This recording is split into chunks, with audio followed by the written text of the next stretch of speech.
அல்லேலூயா. பரிசுத்தமானது அவருடைய ஆலயத்தினுடைய நித்திய அலங்காரமாக இருக்கிறது. அதனாலதான் நாம என்ன பார்க்கணும், விசுவாசமானது நம்பப்படும் உறுதியும் காணப்படாதவர்களுடைய நிச்சயமாய் இருக்கிறது. அதனாலே முன்னோர்கள் நற்சாட்சி பெற்றார்களாம், நல்ல சாட்சி பெற்றார்கள். அப்போ பார்த்தீங்கன்னா நற்சாட்சி பெற்ற வாழ்க்கை நமக்கு வேண்டும். அப்போ உங்களுக்கு போன தடவை நான் பிரசங்கம் பண்ணதுலேருந்து கொஞ்சம் ஞாபகப்படுத்திட்டு மறுபடியும் இன்னைக்கு உள்ள சத்தியத்துக்குள்ள போகலான்ட்டு நான் பார்க்குறேன். போன தடவை நான் உங்களுக்கு எடுத்தேன், ஏலியினுடைய குமாரர்கள் அவர்களுக்கு தெய்வ பயம் இல்லை அவர்களுடைய வாழ்க்கையில். நம்ம எல்லாம் என்ன பண்ணுறோம், அதனால தான் நான் உங்களுக்கு ஆரம்பத்தில் சொன்னேன், நம்முடைய தேவன் காண்கிற தெய்வம், பேசும் தெய்வம், கேட்கிற தெய்வம், அவருடைய கண்கள் பூமி எங்கும் உலாவி கொண்டிருக்கிற கண்கள். ஹல்லேலூயா. மகிமைக்கும் மாட்சிமைக்கும் மகத்துவத்துக்கும் மேன்மைக்கும் உண்மைக்கும் நீதிக்கும் நியாயத்திற்கும் இரக்கத்திற்கும் மன உருக்கத்திற்கும் நீடிய சாந்தத்திற்கும் மிகுந்த கிருபைக்கும் அவர் பாத்திரராய் அவர் இருக்கிறார். அவர் அற்புதர். அவர் ஹல்லேலூயா. காற்றையும் கடலையும் அதட்டி இறையாதை அமைதலாய் என்று சொல்லக்கூடிய ஒரு அற்புதமான தேவன் அவர். வெறும் தண்ணீரை திராட்சரசமாய் மாற்றுகிறவர் அவர். தண்ணீர்களை கைப்பிடியால் அளந்து வானங்களை ஜானளவாய் பிரமாணித்து பூமியின் மண்ணை மரக்காலால் அளந்து மலைகளை தராசாலும் பர்வதங்களை துலாக்காலும் நிரக்கிறவர். அப்பேற்பட்ட மகிமைக்கு மாட்சிமைக்கு மகத்துவத்துக்கு மேன்மைக்கு உள்ளவரை நாம் ஆராதிக்க வந்திருக்கிறோம். அல்லேலூயா. அந்த இருதயத்திலே நம்முடைய கர்த்தாதி கர்த்தரும் ராஜாதி ராஜனை குறித்து அப்படிப்பட்ட ஒரு அறிவு நமக்கு இருக்க வேண்டும். ஹல்லேலூயா. அப்படிப்பட்ட ஒரு வெளிப்பாடு நமக்கு இருக்க வேண்டும். அப்படி இருந்தாதான் அந்த தேவன் நீங்க ஒரு பரிசுத்தமாய் நீங்கள் ஆராதிக்க முடியும். ஹல்லேலூயா. மகத்துவம் உள்ள ஆசனங்களில் வீற்றி இருக்கிறவர், சிங்காசனத்தில் வீற்றி இருக்கிறவர். அவருடைய சிங்காசனம் அக்னிமயமான சிங்காசனம். அவருடைய சக்கரங்கள் எரிகிற நெருப்பாய் இருக்கிறது. அக்னி ஜுவாலை போன்ற கண்களை உடையவர். பூமியிலே மாம்சத்திலே வெளிப்படும் போது புறாவை போன்ற கண்களை உடையவர் அவர் வெளிப்பட்டார். அப்ப நமக்குள்ள தெய்வ பயம் இருக்க வேண்டும். ஹல்லேலூயா. அந்த பயம் என்பது நீங்க கர்த்தரை கனம் பண்ணுகிற வாழ்க்கை. அது பயம்னா ஐயோ கடவுள் என்ன பண்ணுவார் தெரியலையே, அப்படிப்பட்ட பயம் இல்லை. அந்த பயம் என்னன்னா அவர் உயிரோடு இருக்கிறார், அவர் பார்த்து கொண்டிருக்கிறார், என்னுடைய ஒவ்வொரு அசைவும் பார்த்து கொண்டிருக்கிறார், பேசுவது செய்வது எல்லாவற்றையும் அவர் கவனிக்கிற தேவனாய் இருக்கிறார் என்று அவருக்கு பயந்து அவரை கனம் பண்ணுகிற ஒரு வாழ்க்கை தான் பயம். கிறிஸ்தவத்தில் தான். ஹல்லேலூயா. பயம் என்று சொல்லும் பொழுது ஐயோன்னு நடுங்கிறது நம்ம கடவுளை பார்த்து அவருக்கு சமீபித்து போகிறவர்கள் நாம. ஹல்லேலூயா. அவருடைய சமூகத்துக்குள்ளே அவருடைய பிரசன்னத்துக்குள்ளே நம்ம பிரவேசிக்கிறவர்கள் நாம. அப்பேற்பட்ட பாக்கியமும் ஸ்லாக்கியமும் பெற்றவர்கள் நாம. அப்போ இந்த பயம் இல்லை. ஏலியினுடைய குமாரர்களுக்கு தெய்வ பயம் இல்லை. பயம் இல்லாததுனால தேவனுக்கு பலி செலுத்துகிற காரியங்களில் என்ன பண்றாங்க, கொழுப்பானதை முதல்ல எடுத்து அவங்க என்ன பண்றாங்க, அவங்க எடுத்துட்டு போறாங்க. அது மாத்திரமல்ல, பாவ காரியங்களை கொஞ்சம் கூட இருதயத்தில் பயம் இல்லாமல் துணிகரமான பாவங்களை அவர்கள் செய்கிறார்கள். அப்படி செய்யும் பொழுது ஆண்டவர் சொல்றாரு, ஏலியை பார்த்து சொல்றாரு, அவனுடைய ஏலியை பார்த்து சொல்றாரு, என்னுடைய காணிக்கைகளை நீ உதைப்பானேன், என்னை காட்டிலும் உன் குமாரர்களை நீ மதிப்பானேன். அல்லேலூயா. யாராவது கர்த்தரை விட உங்க பிள்ளை அதிகமாக நேசிக்கிறீங்களா?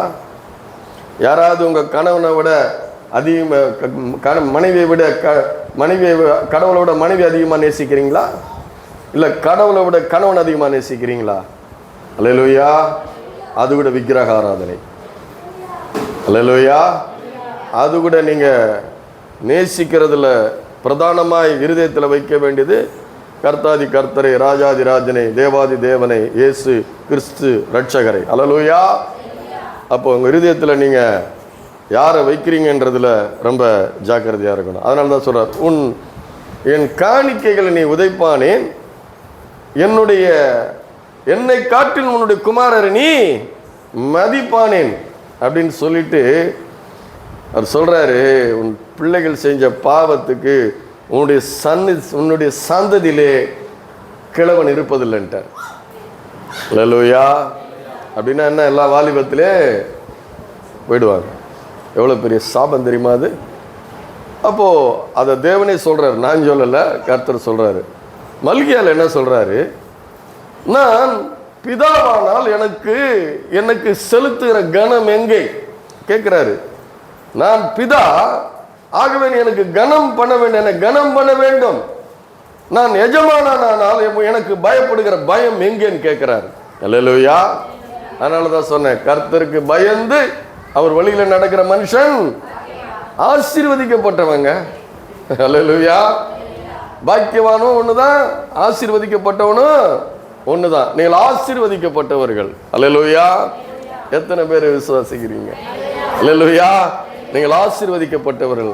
அதனாலதான் அவங்களுக்கு எடுத்து காமிச்சேன். மருத்துவச்சிகளும் யோசுவாவுக்கு கர்த்தருக்கு பயந்ததினாலே, மருத்துவச்சிகளோ தேவனுக்கு பயந்ததினாலே அந்த ஆண் பிள்ளைகளை உயிரோட வைத்தார்கள். அல்லேலூயா. ராஜாவினுடைய கட்டளைக்கு பயப்படல. பாத்தீங்களா? நல்லா கவனிக்கணும். அல்லேலூயா. உலகத்துக்கு சிநேகிதனா விரும்புகிறவன் தேவனுக்கு பகஞ்சனா இருக்கிறான் யாக்கோபு நிருபம் சொல்லுகிறது.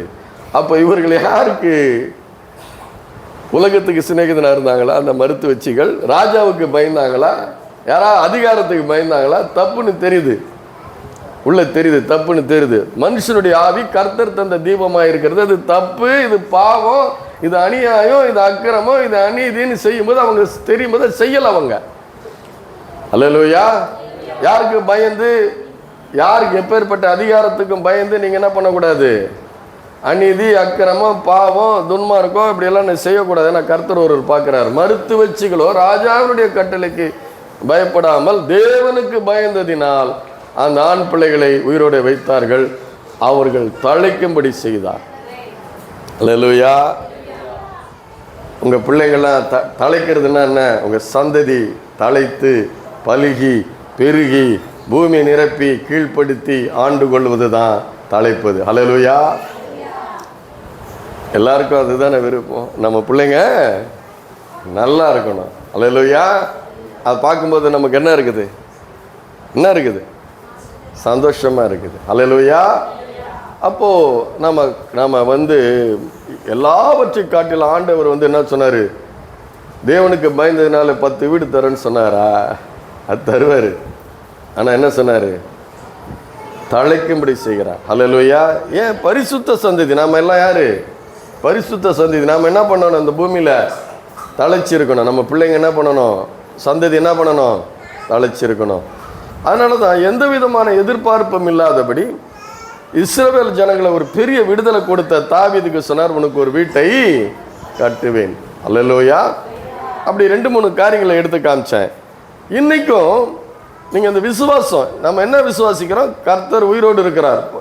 யோபு பக்தன் சொல்றான்ல, என் மீட்பர் உயிரோடு இருக்கிறார். அப்ப அந்த பயம் நம்முடைய இருதயத்தில் இருக்கும் பொழுது துன்மார்க்கமான பாவ காரியங்களுக்கு நம்ம என்ன பண்ணுவோம்? விலகி வாழ்வோம். அப்போ பார்த்தீங்கன்னா பாவம், மனுஷன் இடத்துல இருக்கிற பாவம் தான் துன்மார்க்கமான பாவ காரியங்களை செய்ய வைக்கிறது. அல்லேலூயா. அதனாலதான் ஆண்டவர் என்ன பண்றாரு? நமக்கு வேதத்துல ஏராளமான காரியங்களை எழுதி நமக்கு கொடுத்திருக்கிறார். அப்போ அந்த துன்மார்க்கமான காரியங்கள், பாவ காரியங்களை செய்யறதுக்கு உதாரணமா ஏலியனுடைய குமாரர்களை எடுத்து காமிச்சேன். அதுக்கு அவங்க சாபத்துக்கு உட்பட்டார்கள். அது மாத்திரமல்ல, துன்மார்க்கமான பாவ காரியங்கள் மாத்திரமல்ல, புத்தியீனமான காரியங்கள் என்று சொல்லப்பட்டு இருக்கிறது. அல்லேலூயா. பாவம் பண்ணாம இருக்கலாம், ஆனா தேவனுடைய வார்த்தையை மீறி, தேவனுடைய கட்டளைகளுக்கு மீறி பெரிய பாவம், விபச்சாரம், வேசித்தனம், கொலை, கொள்ளை, திருடு, இப்படிப்பட்ட காரியங்கள் இல்லாமல் இருக்கலாம். ஆனால் தேவனுக்கு காத்திருக்காமல், தேவனுடைய கட்டளைகளுக்கு காத்திருக்காமல், தேவனுக்கு மதிப்பளிக்காமல் நாம் வேற நல்ல காரியங்களை கூட செய்யலாம். அல்லேலூயா. உதாரணத்துக்கு நான் என்னுடைய வாழ்க்கையிலேருந்து சொல்கிறேன். ஆண்டவர் என்ன சொன்னார்? உன் தொண்டையில் கத்தியை வையினார், அப்படின்னா சாப்பாடை கம்மி பண்ணுனார். ஆனால் அதை கொஞ்சம் நான் கீழ்ப்படியில்லை. அதனுடைய விளைவுகள் சரீரத்தில் பலவீனத்தை கொண்டு வந்தது. அது தேவனுடைய அது பாவமா? சாப்பிட்டது பாவமா?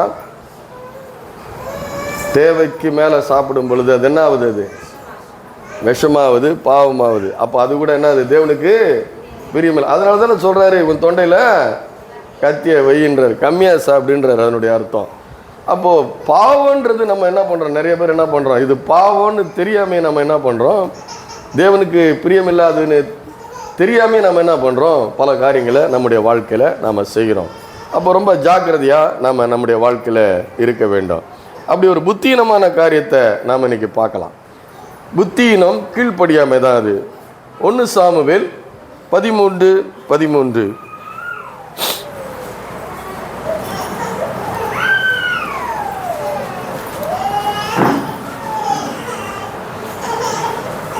சாமுவேல் 13:13. சாமுவேல் சவுலை பார்த்து, புத்தீனமாய் செய்தீர், உம்முடைய தேவனாகிய கர்த்தர் உமக்கு விதித்த கட்டளையை கை கொள்ளாமல் போனீர். மற்றபடி கர்த்தர் இஸ்ரவேல் மேல் உம்முடைய ராஜ்யபாரத்தை என்றென்றைக்கும் ஸ்திரப்படுத்துவார். பாருங்க, ஆண்டவர் என்ன சொல்றாரு, நீ சாமுவேலுக்காக நீ காத்திருக்க வேண்டும். சாமுவேல் தான் என்ன பண்ணணும், பலி செலுத்தணும். ஏன்னா தேவனுடைய ஆசாரியன் சாமுவேல். ஆனால் சவுல் ராஜா என்ன பண்ணுறாரு, தேவனுடைய கட்டளையை மதிக்காம ஜனங்கள் சிதறி போகிறாங்க.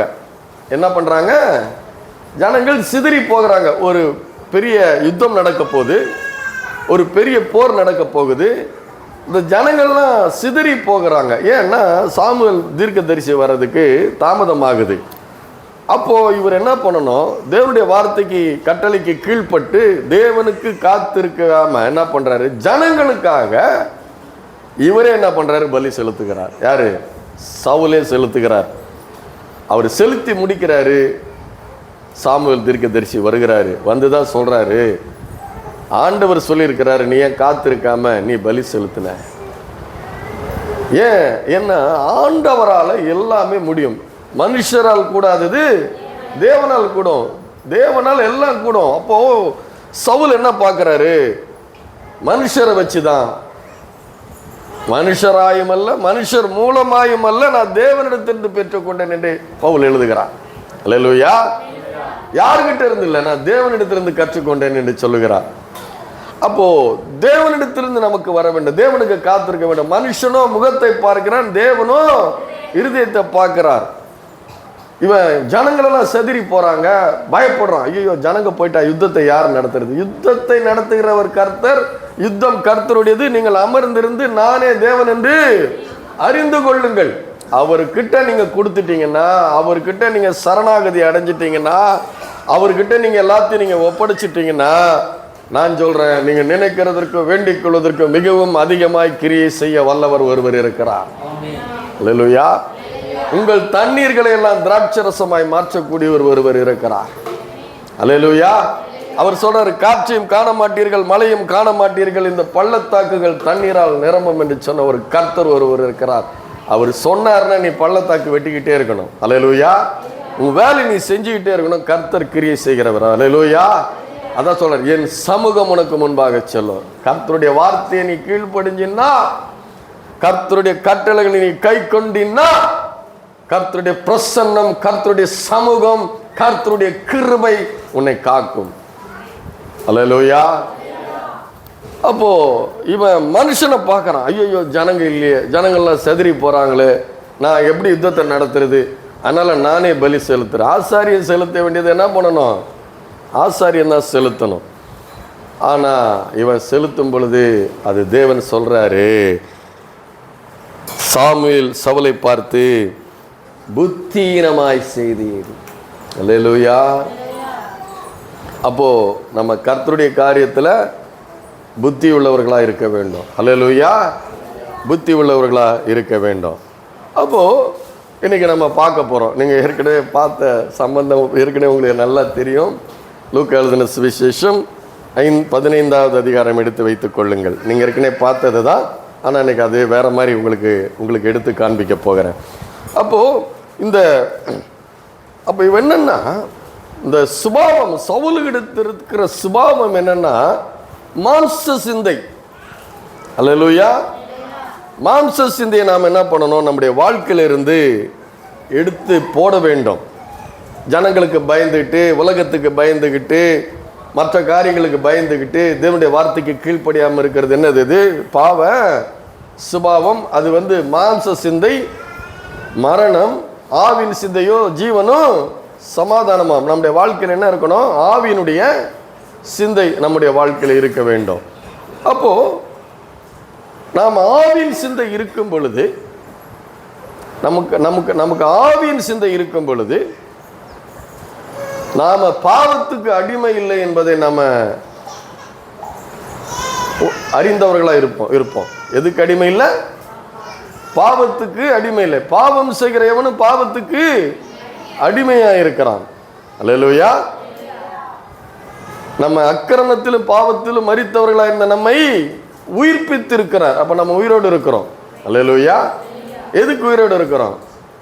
இப்போ ஒரு மனுஷன் மரித்து போயிருக்கிறான்.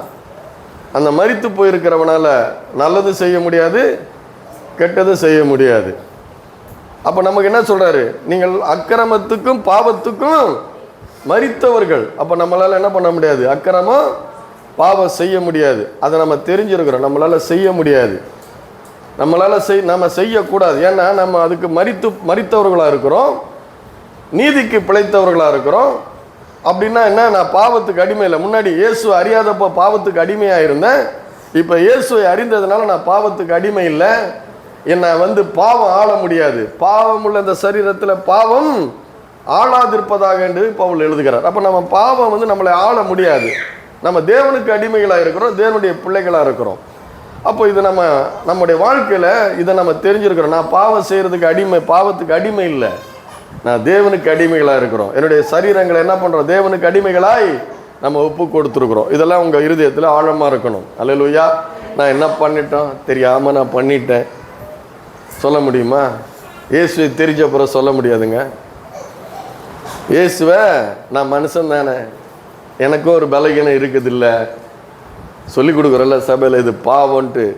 அந்த சிந்தனை வராதுன்னு சொல்லலை, அந்த சிந்தனை வரும். வராதுன்னு சொன்னால் பொய்ய நான். அல்லேலூயா. வருங்க. வரும்பொழுது இல்லை இயேசு என்னுடைய ஆண்டவர், அவர் பரிசுத்தர்.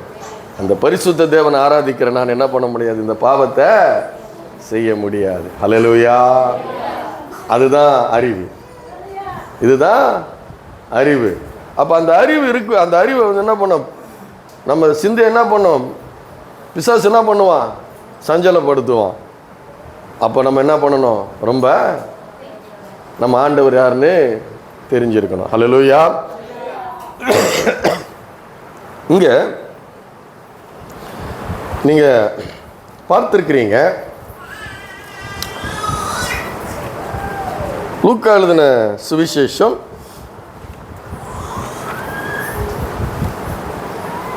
15வது அதிகாரம் 17வது வசனம். அல்லேலூயா. படிங்க. அவனுக்கு புத்தி தெளிந்தபோது அவன்,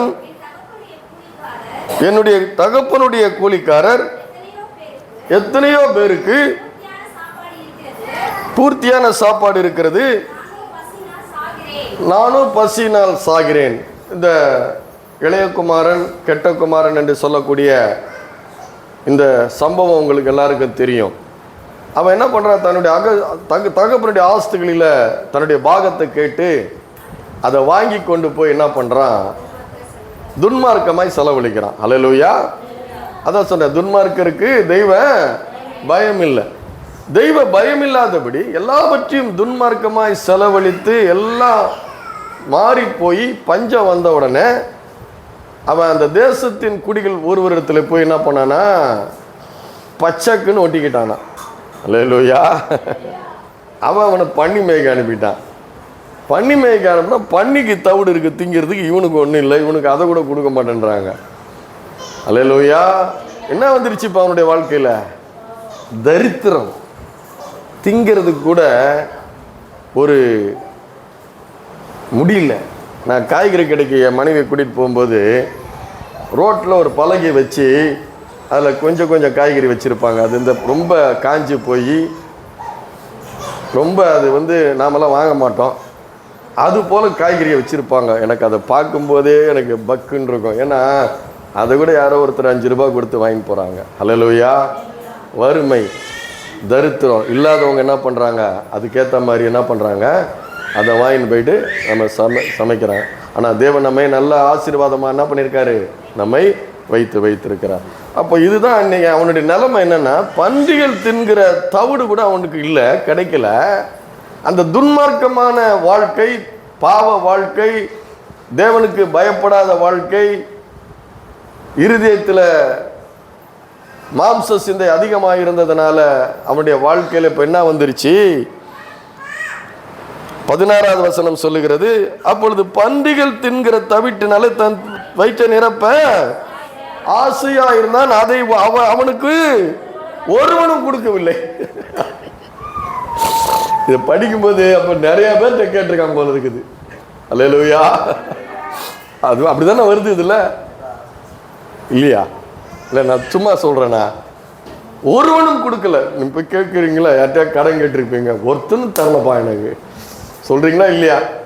அப்ப என்ன அர்த்தம், நிறைய பேர்கிட்ட கேட்டிருக்கிறான், அந்த தவிட கூட யாருக்கும் கொடுக்கறது இல்லை. ஆனா ஆண்டவர் சொல்லுகிறார், என் சத்துருக்களுக்கு முன்பாக ஒரு பந்தியை ஆயத்தப்படுத்தி என் தலையை எண்ணெயால் அபிஷேகம் பண்ணுகிறவர். அல்லேலூயா.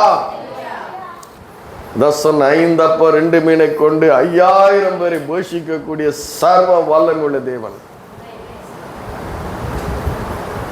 அப்பேற்பட்ட மகிமையின் தேவன் அவர். அந்த தேவனை தான் நாம் என்ன பண்ணணும், கனம் பண்ணுகிறவர்களாய், பயந்து நடக்கிறவர்களாய் நாம் இருக்க வேண்டும். அப்போ அந்த ஒரு சூழ்நிலை வரும்பொழுதுதான் அவனுக்கு என்ன வருது, புத்தி தெளிந்த பொழுது. அல்லேலூயா. புத்தி தெளிந்த பொழுது, அந்த புத்தி அப்போ ஏற்கனவே என்ன இருக்குது, புத்தி மங்கி போயிருக்குது, கலங்கி போயிருக்குது. புத்தி இல்லாம, புத்தி ஈனமா, துன்மார்க்கமா எல்லாத்தையும் செலவழித்து விட்டு ஒரு கட்டத்தில் தான் வந்து என்ன ஆகுது, புத்தி தெளிந்த பொழுது. பாருங்க, இது அதுதான் சபையில் என்ன பண்றோம், சபையில தான் பாவத்தை குறித்து சபை தான் போதிக்குது. அல்லேலூயா. சபை தான் பரிசுத்தத்தை குறித்து போதிக்குது. நீங்க வெளியில போய் இந்த 2 வார்த்தை நீங்க கேட்க முடியாது. கல்வி வச்சோன்னு வாங்க, எல்லாத்தையும் என்ன பண்ணலாம், தொலைக்கணும். அல்லேலூயா. பூஜை சாமான்லாம் தொலைக்கிட்டியா, அது இல்லை. சபை தான் பரிசுத்தத்தை குறித்தும் பாவத்தை குறித்தும் போதிக்கிறது. கிறிஸ்தவ சபை மாத்திரம்தான். அல்லேலூயா. கிறிஸ்தவ சபை மாத்திரம்தான் பாவத்தை குறித்தும் பரிசுத்தத்தை குறித்தும் சபை மாத்திரம்தான் போதிக்குது. ரோமர் 8:18 எடுங்க. ரோமர் 8:18. ஆதலால் இக்காலத்து பாடுகள்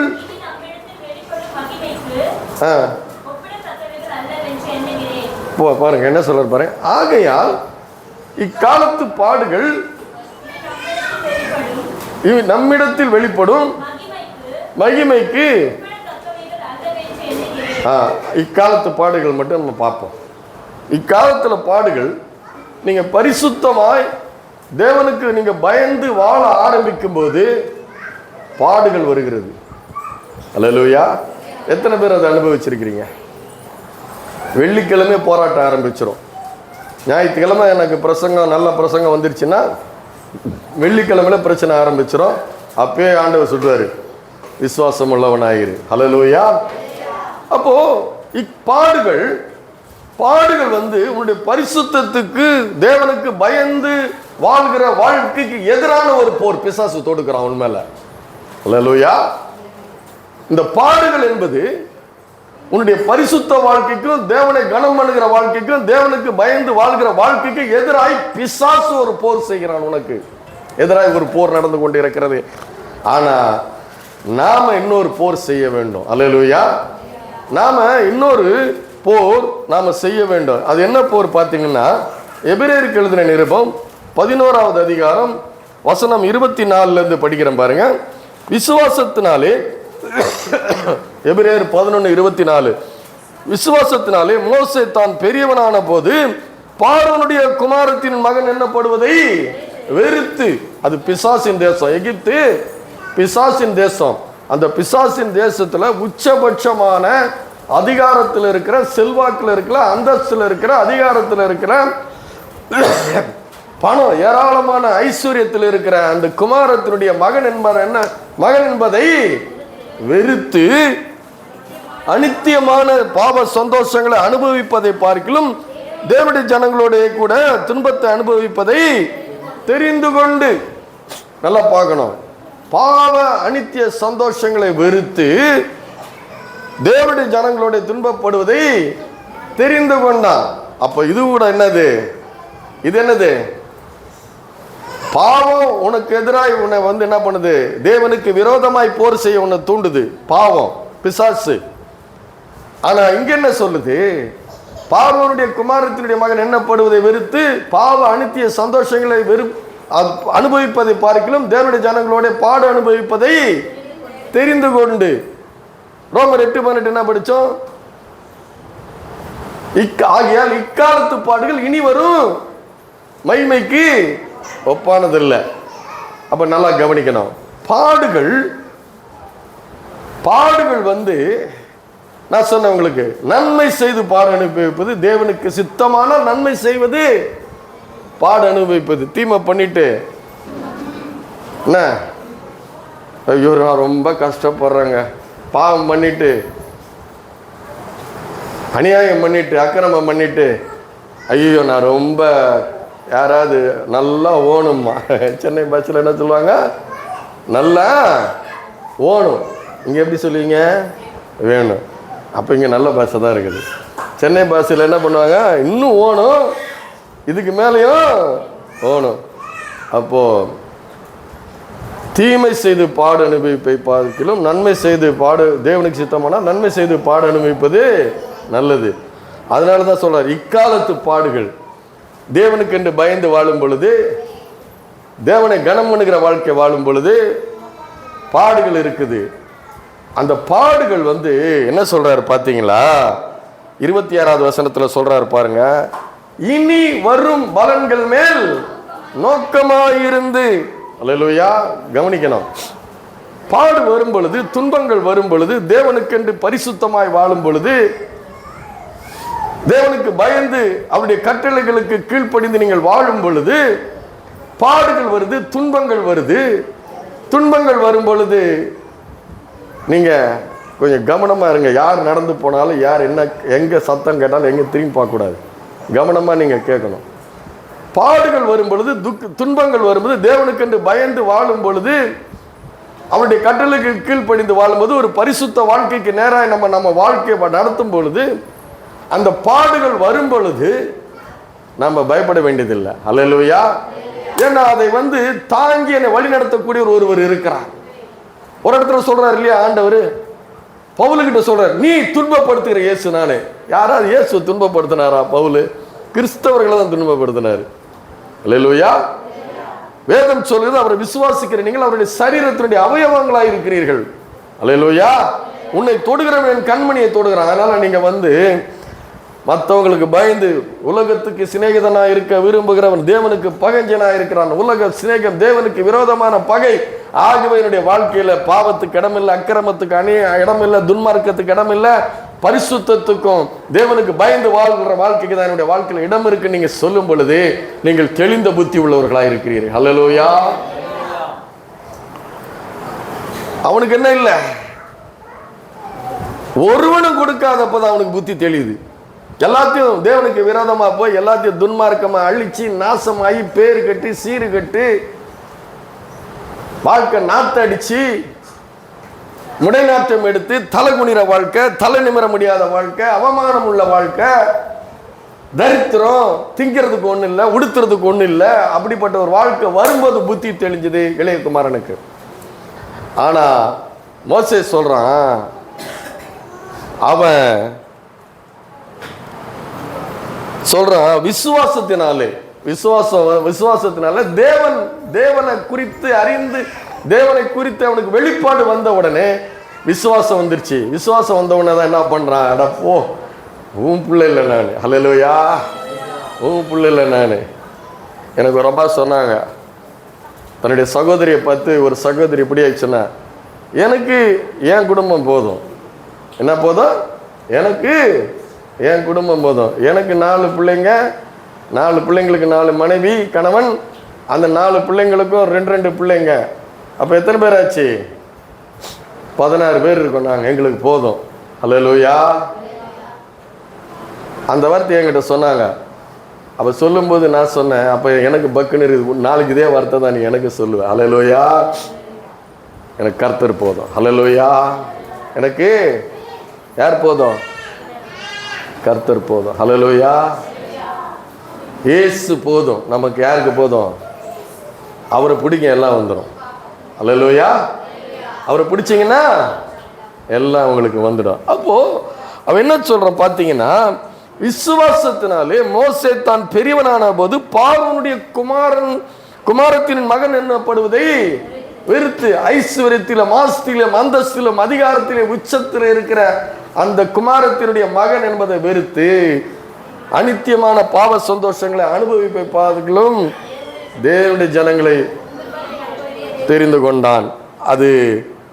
அதுதான் சொல்றான். அதுக்கு அடுத்த வசனம் படிச்சேன், இனி வரும் பலன்கள் மேல் நோக்கமாயிருந்து. ஹல்லேலூயா.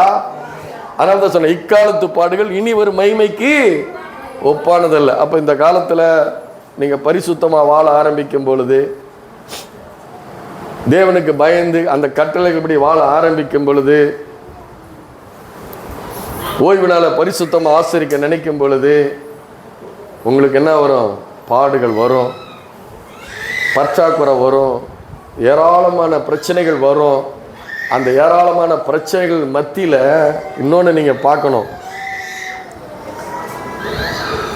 இனி வரும் பலன் மேல் நோக்கமாயிருந்து. ஹல்லேலூயா. இதை விட இன்னொரு பலன் நமக்கு இருக்கு. ஹல்லேலூயா.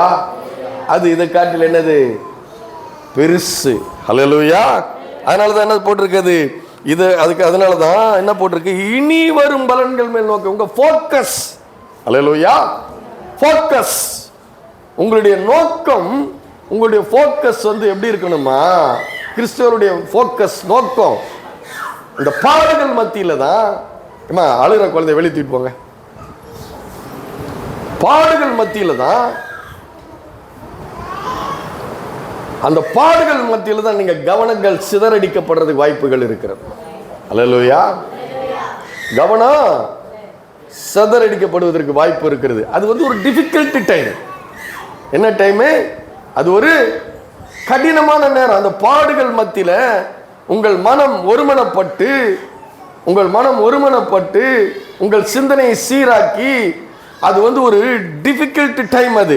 ஹல்லேலூயா. அந்த பாடுகள் வரும்போது ரொம்ப ஜாக்கிரதையா இருக்கணும். யாரால வருது இது? ஆண்டவராலையா பிசாசாலையா? பிசாசால வருதுன்னு நீங்க அந்த டிஃபிகல்ட் டைம்ல என்ன பண்ண, மென்டலி அலர்ட் ஆகணுமா? புத்தியில என்ன பண்ணணும்? புத்தியில ஒரு தெளிவு இருக்க வேண்டும், தெளிந்த புத்தி இருக்க வேண்டும். அவனுக்கு என்ன வருது? புத்தி தெளிந்த போது. என்ன வருது? புத்தி தெளிந்த போது. ஆனா நான் என்ன சொல்றேன், அந்த டிஃபிகல்ட் டைம்ல தெளிந்த புத்தி இருக்க வேண்டும். உங்களுடைய நோக்கங்கள் தேவனுக்கு நேராக ஃபோக்கஸ்னா தெரியல, நோக்கம்னா உங்களுக்கு தெரியுது இல்லை? அதுனா நல்லா தெரியும். இப்போல்லாம் இங்கிலீஷ் எல்லாருக்கும் தெரியும். ஃபோக்கஸ்டாக இருக்கணும். குறிக்கோளில் மாற்றக்கூடாது. கவனங்கள் சிதறடிக்கப்பட முடியாதபடி அந்த டிஃபிகல்ட் டைமில், இக்காலத்து பாடுகள், அந்த பாடுகள் மத்தியில் நம்முடைய நோக்கங்கள் ஒரே அந்த இனி வரும் பலன் மேல் நோக்கமாக இருந்து பரிசுத்தமாய் வாழ ஆரம்பிக்கும் பொழுது எல்லா சேலஞ்சும் நம்ம எதிர்கொள்ள முடியும். ஹல்லேலூயா. எல்லாவற்றையும் நம்மளால தெளிந்த புத்தி அண்ட் ஃபோக்கஸ்ட் அண்ட் பரிசுத்தமா இருக்கும் பொழுது எல்லாவற்றையும் நம்மளால எதிர்கொள்ள முடியும். ஹல்லேலூயா. அதைத்தான் போட்டிருக்குது. என்ன போட்டிருக்குது? இனி வரும் பலன்கள் மேல் நோக்கமாயிருந்து. ஹல்லேலூயா. அதனால தான் சொல்றான், உன்னை வெறுக்கிறான், உன்னை தெரிந்து கொள்ளுகிறான். அவனுக்கு என்ன இருந்தது? மோசேக்கு என்ன இருந்தது? தெளிந்த புத்தி இருந்தது. இவன் பாடுபட்டு தீமை செய்து பாடு அனுபவிச்சுட்டு தகப்ப வீட்டுக்கு வர்றான். ஆனால் அந்த தகப்பனுடைய அன்பு வேற. அதை நான் அப்புறமா பார்க்கலாம். வர்றான். பார்த்தீங்கன்னா அப்படி வரும்போது என்ன சொல்றான், அண்ணங்காரன் என்ன சொல்றான், வேசிகள் எடுத்து ஆசை அழித்து போட்டவன் இவன் விரல் நீட்டான், நிபச்சொல், அவமானம், நிந்தை. அல்லேலூயா. இவன் மனம் திரும்பிட்டான், புத்தி தெளிஞ்சிருச்சு இவனுக்கு. புத்தி தெளிஞ்சவன் வந்து மனம் திரும்பி தகப்பனிடத்துல வரும்போது என்ன ஆகுது, விரல் நீட்டுதல்.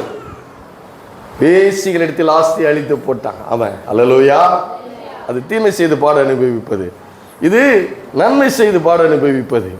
அப்படி நன்மை செய்து பாட அனுபவிப்பது தெளிந்த புத்தி. அதனாலதான் சபை போதிக்குது, தெளிந்த புத்தி உள்ளவர்களாயிருங்கள். ஹல்லேலூயா. உங்களுக்கு புத்தி தெளிஞ்சிருச்சு, இனிமே போய் அதுல சிக்கிக்காதீங்க. ஹல்லேலூயா.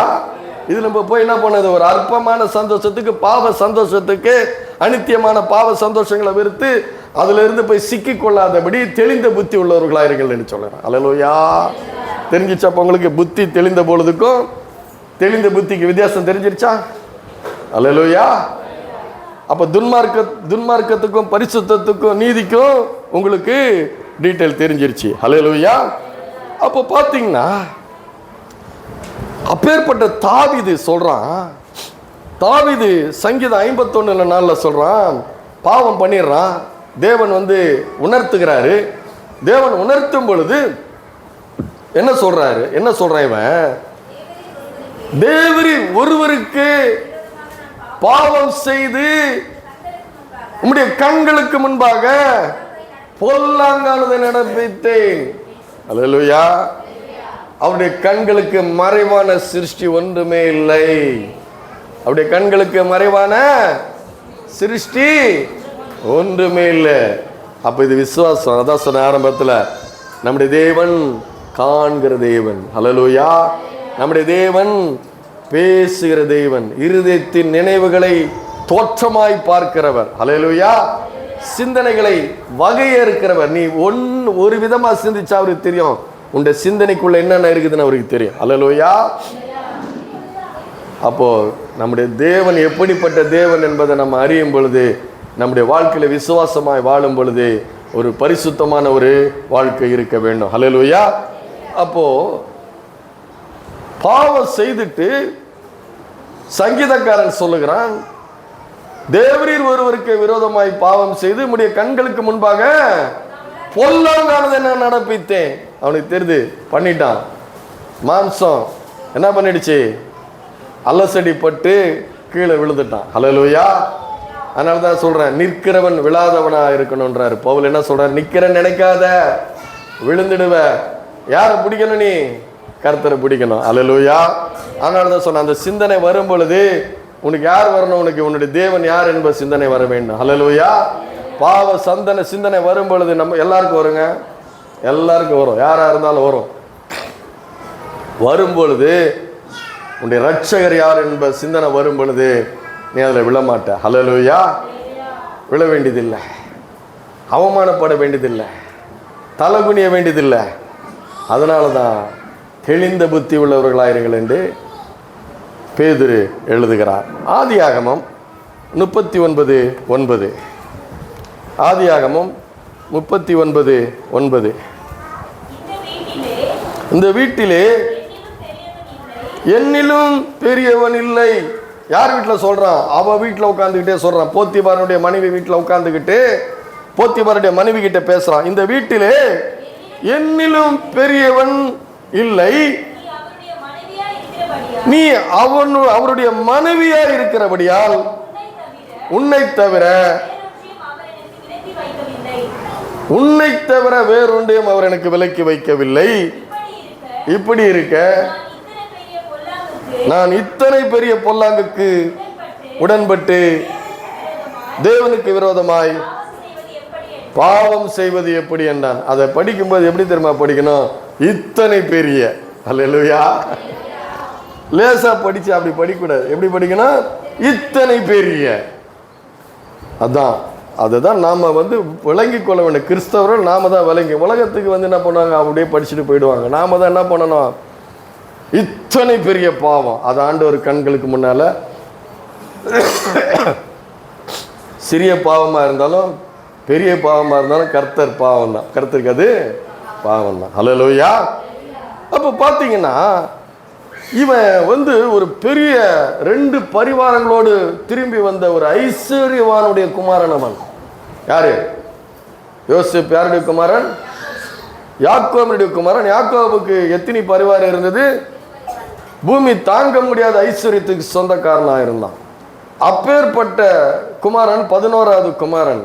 அவன் துன்மார்க்கமான சகோதரர்களால் பொறாமையினால என்ன பண்ணுறாங்க, அவனுடைய தரிசனத்தை பார்த்து ஐயோ இவன் நம்மளோட பெரிய ஆள் ஆகிடுவான்னு சொல்லி அவனை என்ன பண்ணுறாங்க, அடிமைக்கு கொண்டு போகிறாங்க. அடிமைத்தனத்தில் விற்கப்பட்டு அடிமைத்தனத்தில் இருக்கிறான். ஐஸ்வர்யவான் இப்போ என்னத்துக்கு வந்துட்டான்? அடிமைத்தனத்துக்கு வந்துட்டான். அடிமைத்தனத்தில் வரும் பொழுது ஆண்டவர் அவனோடு கூட இருக்கிறத போத்திபார் பார்த்து அவன் கையின் பிரயாசங்களை காரியங்கள் கைகூடி வருது, காரிய சுத்தி உள்ளவனாக மாற்றுகிறாரு. எல்லாவற்றிலும் அவனுக்கு ஆசீர்வாதம் இருந்தவனை அவனை வீட்டுக்கு எஜமானா மாற்றுறான். மாற்றுற சூழ்நிலையில் தான் மாம்சம் பிசாசு என்ன பண்ணுறான், இவன் இப்படியே இருந்தால் நல்லா ஆயிடுவான்னு சொல்லி பிசாசு பார்வனுடைய போத்திபாருடைய மனைவி மூலமாக ஒரு முன்னாடி என்ன வைக்கிறா, ஒரு காரியத்தை வைக்கிறான். ஹல்லேலூயா. உனக்கு முன்னாடி வைக்கிற எல்லாத்தையும் என்ன பண்ண முடியாது, சரியா தவறான்னு தீர்மானம் பண்ணோம். இன்னி வரும் பலன் மேல் நோக்கமாக இருக்கணும், தெளிந்த புத்தி உள்ளவர்களாக இருக்கணும். கரும்பு தின்ன கூலியா மாட்டான் தோட்டத்து மல்லிகையும் மணக்குன்னு சொல்லி எடுத்து என்ன பண்ண முடியாது, வச்சிக்க முடியாது. அதான் சொல்கிறான், அவன் தெளிந்த புத்தி உள்ளவனாக இருந்து. அல்லேலூயா. எப்படிப்பட்டவனாக இருந்து? தெளிந்த புத்தி உள்ளவனாக இருந்து சொல்கிறான், நீ அவருடைய மனைவியாக இருக்கிறபடியால் உன்னை தவிர வேறொன்றையும் அவர் எனக்கு விலக்கி வைக்கவில்லை. இப்படி இருக்க நான் இத்தனை பெரிய பொல்லாங்குக்கு உடன்பட்டு தேவனுக்கு விரோதமாய் பாவம் செய்வது எப்படி? பாவம் யாருக்கு விரோதமா இருக்குதா? தேவனுக்கு விரோதமா இருக்குது. அல்லேலூயா. அப்ப என்ன அர்த்தம்? தேவன் பார்க்கிறார். அல்லேலூயா. தேவன் பார்க்கிறார் என்ற தெளிந்த புத்தி அவனுக்கு இருக்கிறது. அல்லேலூயா. தெளிந்த புத்தி இருக்கிறது. ஆனா அந்த சிக்கலை மாட்டிக்கிறான். அந்த சிக்கலை யார் மாட்டிக்கிறது? பொய்யான குற்றம் சாட்டப்பட்டு என்ன பண்றான், மறுபடியும் என்ன பண்றான், சிறைக்கு போகிறான். சிறைக்கு போறான். அங்க ஒருத்தர் வந்து பானபாத்திரக்காரனுக்கு சொல்றான், அவனுடைய கனவுக்கு பதில் சொல்றான், நீ வாழ்வடைந்திருக்கும் போது என்ன நினைச்சு பாருன்றான். அவனுக்கு வாழ்வு வந்தது இவனை மறந்துடுறான். அல்லேலூயா. தேவன் அதனால பார்வனுக்கு ஒரு சொப்பனத்தை கொடுக்கிறார். என்ன கொடுக்கிறாரு? பார்வனுக்கு ஒரு சொப்பனத்தை கொடுத்து அதுக்கு யாருமே சொல்றதுக்கு ஆள் இல்லை. அப்போ ஞாபகம் வருது அந்த பானபாத்திரக்காரனுக்கு. என்ன ஞாபகம் வருது? சிறைச்சாலையில் ஒருவர் இருக்கிறான், அவன் சொன்னது கரெக்டாக இருக்குது, ரொம்ப பர்ஃபெக்டாக இருக்கணும்னு என்ன பண்ணுறாங்க, அவனை கூட்டிகிட்டு வராங்க. இந்த தெளிந்த புத்தி உள்ளது, தெளிந்த புத்தி உள்ள யோசேப்பு கிட்ட என்ன இருந்தது? பரிசுத்தம் இருந்தது. பாவம் இது, பாவம் இது, பாவம் செய்யக்கூடாது, என் தேவன் பரிசுத்தர், நானும் பரிசுத்தராக இருக்க வேண்டும் என்று அவனுடைய வாழ்க்கையில் என்ன இருந்தது? ஒரு தெளிந்த புத்தி இருந்தது. இது பாவம், இது சந்தோஷம் கொடுக்குது, இன்பத்தை கொடுக்குது, மகிழ்ச்சியை கொடுக்குது, எல்லாமே கொடுக்குது. ஆனா அது தேவனுக்கு விரோதமானது. ஹல்லேலூயா. அது தேவனுக்கு விரோதமான பாவம். என்னுடையதுலேருந்து நான் அனுபவிக்கலாம், அது இன்னொருத்தருடையது. ஹல்லேலூயா. அப்போ அவனுக்கு என்ன வருது? இது பாவம். அது என்னது? தெளிந்த புத்தி. அவனுக்கு என்னன்னா ஆண்டவர் மேல, கர்த்தர் மேல அவனுக்கு விசுவாசம். என்னன்னா தரிசனம் கொடுத்துட்டார். அவரு பொய் சொல்ல முடியாதவர் தரிசனம் கொடுத்துட்டாரு. மனம் மாறாதவர் தரிசனம் கொடுத்துட்டாரு. பட்சபாதம் இல்லாதவர் தரிசனம் கொடுத்துட்டாரு. உண்மை உள்ளவர் கொடுத்துட்டாரு. சர்வ வல்லமையுள்ளவர் தரிசனத்தை கொடுத்துட்டாரு. அந்த தரிசனத்துக்கு முன்னாடி இந்த உலகம் எனக்கு முன்னால வைக்கிற எந்த பாடுகளுக்கு நான் அசைந்து கொடுக்க போவதில்லை. அல்லேலூயா. எந்த பாடுகள், எப்படிப்பட்ட கலக்கங்கள் வந்தால் அசைந்து கொடுப்பதில்லை. ஏன்னா நான் ஆராதிக்கிறவர் இன்னார் என்று அறிவேன். பவுல் சொல்லுகிறாரு, 1 தீமோத்தேயுல சொல்றாரு, நான் விசுவாசித்து இருக்கிறவர் இன்னார் என்று அறிவேன். அல்லேலூயா. யோசுவா சொல்றான், நானும் என் வீட்டாரும் என்றால் கர்த்தரையே சேவிப்போம். அப்பேற்பட்ட ஐஸ்வர்யனுடைய குமாரன் வந்து அடிமைத்தனத்தில் விற்கப்பட்டு பொய்யாய் குற்றச்சாட்டப்பட்டு சிறைச்சாலையில் இருக்கிறான். சிறைச்சாலையில் இருக்கிறவனை கர்த்தரை விடலை. ஏன்னா அவர் பரிசுத்தத்தை காண்கிறார். அல்லேலூயா. நான் சொல்றேன், இன்னைக்கு நீங்க ஒன்றும் இல்லாமல் இருக்கலாம், இன்னைக்கு பற்றாக்குறையில் இருக்கலாம், நீங்கள் 1008 தேவைகள் மத்தியில் இருக்கலாம். ஆனா நான் சொல்றேன், பக்தி வைராக்கியமாய் நீ தேவனுக்கு என்று பரிசுத்தமாய் கர்த்தருக்கு நீ பயந்து வாழ்ந்தா தேவன் உன்னை பொன் சரப்பணி உனக்கு கொடுக்கிறவராயிருக்கிறார். அந்த யோசேப்பு அப்படியே விட்டுட்டாரா? கொண்டு வந்து என்ன பண்ணாரு? பார்வோனுக்கு அடுத்த ஸ்தானத்தில் வச்சு அவனுக்கு பொன் சரப்பணியை போட்டு அவனுக்கு அதிகாரத்தையும் கொடுத்து அந்தஸ்தையும் கொடுத்து ஆளுகையும் கொடுத்து மனைவியை கொடுத்து அவனை உயர்ந்த அடைக்கலத்தில் வைத்தான். அதான் சொல்ல, அவன் என்னிடத்தில் வாஞ்சியா இருக்கிறவனை அவனை விடுவிப்பேன். வாஞ்சனா என்ன? என் கர்த்தர் பரிசுத்தர், நானும் பரிசுத்தர். அதான் வாஞ்சனா என்ன? கர்த்தர் மேல நான் அன்பா இருக்கிறேன்னு சொல்லிட்டு தப்பான வேலை பண்ணிட்டு இருக்கிறது இல்லை. கர்த்தரையே செய்வேன், கர்த்தர்கிட்ட அன்பு கூறுவேன். இங்கேயா இல்லை. வாஞ்சனா அட்டாச்மெண்ட். அவருக்கு பிடிக்காத நான் செய்ய முடியாதுங்க. எத்தனை பேர் அல்லேலூயா? அவருக்கு பிடித்ததை நான் செய்ய முடியாது. அதான் வாஞ்சனா. அதாங்க அல்லேலூயா. வாஞ்சனா தான். நண்பர்களை பிரியப்படுத்துறோம், மனைவியை பிரியப்படுத்துறோம், பிள்ளைகளை பிரியப்படுத்துறோம், உலகத்துக்கு பிரியமா இருக்கிறோம்.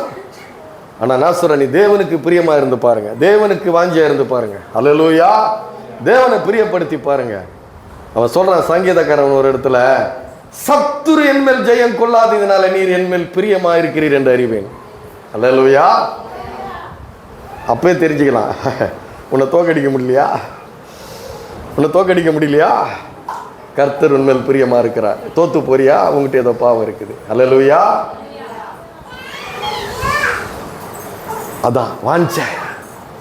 ஆண்டவர் விடுவித்தார் அவனை. யோசேப்பை விடுவித்தார். ஐஸ்வர்யவானா இருந்து தரித்திரமானாகி அடிமைத்தனத்திலாகி சிறைச்சாலையில் இருந்து தெளிந்த புத்தி உள்ளவனை அவர் ஐஸ்வர்யவானாக்குகிறார். அல்லேலூயா. துன்மார்க்கமாய் செலவழித்து போட்ட கெட்ட குமாரனுக்கு பன்றி தின்கிற தவிடுகிற ஒருவனும் கொடுக்கல. அண்ணங்காரன் சொல்றான், வேசிகள் இடத்தில் ஆஸ்தி அழித்து போட்ட அவனுக்கு இவ்வளவு கொண்டாட்டமா? ஆனா ஆண்டவர் இடத்துல திரளான மீட்பு உண்டு, திரளான மன்னிப்பு உண்டு. அல்லேலூயா. அதுக்கு நானே உதாரணம். அல்லேலூயா. நானே உதாரணம். ஆண்டவர் என்னை கிருபையா மன்னித்தார். அதனால எனக்கு ஒன்றும் இல்லையா, நான் பாவம் பண்ணிட்டேனே, எனக்கு ஒன்றும் கிடைக்காதா? இல்லை, கிடைக்கும். ஆண்டவர்கிட்ட நீங்கள் மன்னிப்பு அடைஞ்சிங்க, மன்னிப்பு கேட்டிங்கன்னா அவர் மன்னிக்க அவர் தயை பெருத்தவராக இருக்கிறார். அல்லேலூயா. மன்னிக்கவர் தயை பெருத்தவராக இருக்கிறார். ஆனால் அவர் அறிஞ்சதுக்கு அப்புறம் நம்ம திருப்பி என்ன பண்ண முடியாது? பழைய வழிக்கு நம்ம என்ன பண்ண முடியாது? போக முடியாது. அல்லேலூயா. நம்ம தேடி வந்தவர், நம்ம விசுவாசித்திருக்கிறவர் என்ன என்று நாம் அறிவோம். அல்லேலூயா. அப்போ விசுவாசம் என்ன சொல்ல வைக்கிறது? விசுவாசம் என்ன வைக்கிறது பார்த்தீங்கன்னா, பரிசுத்தமாய் வாழ வைக்கிறது. அல்லேலூயா. என்ன பரிசுத்தத்தை பற்றி பாவத்தை பற்றி சொல்லின்னுக்கிறாரு, போர் அடிக்குது? இல்லை. அல்லேலூயா. அப்போ அதுதான் பேதுரு எழுதுகிறார், உன்னுடைய மனதினுடைய அறையை கட்டு. அல்லேலூயா. 1 பேதுரு 1:13 எடுக்க படிப்போம். 1 பேதுரு 1:13. ஆகையால் உங்கள் மனதின் அறையை கட்டிக்கொண்டு, போதும், உங்கள் மனதின் அறையை கட்டிக்கொண்டு தெளிந்த புத்தி உள்ளவர்களாக இருக்க வேண்டும். அல்லேலூயா. மனதின் அறையை கட்டிக்கொண்டுதுன்னா என்ன? அறைன்னா என்ன சொல்றீங்க? இடுப்பு தானே? இடுப்பு தானே அறைன்னு சொல்றீங்க? இடுப்பு தான் அறை. அவர் சொல்றார் மனதின் அறையை கட்டி கொண்டுன்றாரு. மனதின் அறையை கட்டி கொண்டுன்னா இந்த காலத்து பாடுகள் உன்னை வந்து என்ன பண்ண தள்ளாட வைக்கும். பரிசுத்தமா வாழும் பொழுது, தேவனுக்கு பயந்து வாழும் பொழுது, இந்த சமுதாயம், இந்த உலகம், பாவம், பிசாசு உன்னை என்ன பண்ணும்? தடுமாற வைக்கும். அப்போதான் அதான் சொல்றாரு, உன் மனதின் அறையை கட்டு. மனதினுடைய அறையை கட்டுனா அதை இறுக்கி புடி. அல்லேலூயா. பக்தி வைராக்கியம் பாராட்டு. நான் தேவனால் தெரிந்து கொள்ளப்பட்டவன், இயேசு கிறிஸ்துவால் தெரிந்து கொள்ளப்பட்டவனோட விலையேற ரத்தத்தாலே நான் கழுவப்பட்டவன். அல்லேலூயா. அவருக்கென்று தெரிந்து கொள்ளப்பட்டவன், அவருக்கென்று வாழ்கிறவன். அதான் அறையை கட்டுறது. மனதின் அறையை கட்டுவதுன்னா அதான் ஸ்டெடியா வைக்கிறது. மைண்டை தெளிந்த புத்தி உள்ள ஃபோக்கஸ்டா இருக்கிறது, டிசிப்ளினா இருக்கிறது. மனதின் அறையை கட்டுவதுன்னா ஃபோக்கஸ்டு, ஒரு தீர்மானம். வெறுத்து, உலகத்தை வெறுத்து, பாவத்தை வெறுத்து, அக்கிரமத்தை வெறுத்து, அநியாயத்தை வெறுத்து, பரிசுத்தத்தை நேசிச்சு தேவனை நேசிச்சு அவருடைய கட்டளைகளை நேசிச்சு அவருக்கு என்று வாழும்போது தான் அந்த மனதினுடைய அறையை கட்டுவது. அல்லேலூயா. அப்படி கட்டும் பொழுது அவர் சொல்றார், உனக்கு பலன் கொடுக்கிறார். ஏசாயா 40ஆம் அதிகாரம் படிச்சு பாருங்க. சோர்ந்து போகிறவனுக்கு பலன் கொடுக்கிறவராயிருக்கிறார். அல்லேலூயா. டைம் இல்லை, போய் 40ஆம் அதிகாரம் ஏசாயால நீங்க வாசிச்சு பாருங்க. அப்படிப்பட்ட பலன் கொடுக்கிறார். உன்னை பரிசுத்தமாவால் அவர் பலன் கொடு, அவரை விசுவாசிச்சா அப்படிப்பட்ட பலன் கொடுக்கிறார். அல்லேலூயா. அதனால தான் உங்களுக்கு சொன்னேன், புத்தி தெளிந்த பொழுது அவமானம் வரும், நிந்த வரும், நிபச்சொல் வரும். இவனா அவனை தான் மாற்றுவார் ஆண்டவர். அல்லேலூயா. ஆனால் தெளிந்த புத்தி உள்ளவனாக இருந்து அவன் தரித்திரத்தை இருந்தாலும் ஐஸ்வர்யவனாய் மாற்றக்கூடியவரை வரும். அல்லேலூயா. எப்படி வாழணும்? நம்ம கர்த்தருக்கென்று வாழும் பொழுது இக்காலத்து பாடுகள் இனி வரும் மகிமைக்கு ஒப்பானதில் நாம் இனி வரும் பலன் மேல் நோக்கமாயிருந்து தெளிந்த புத்தி உள்ளவர்களாயிருந்து பாவம் இல்லாத ஒரு பரிசுத்த வாழ்க்கை வாழும் பொழுது அது தேவனுக்கு பிரியமாய் இருக்கிறது. ஹல்லேலூயா. ஹல்லேலூயா. கர்த்தருக்கே மகிமை உண்டாவதாக.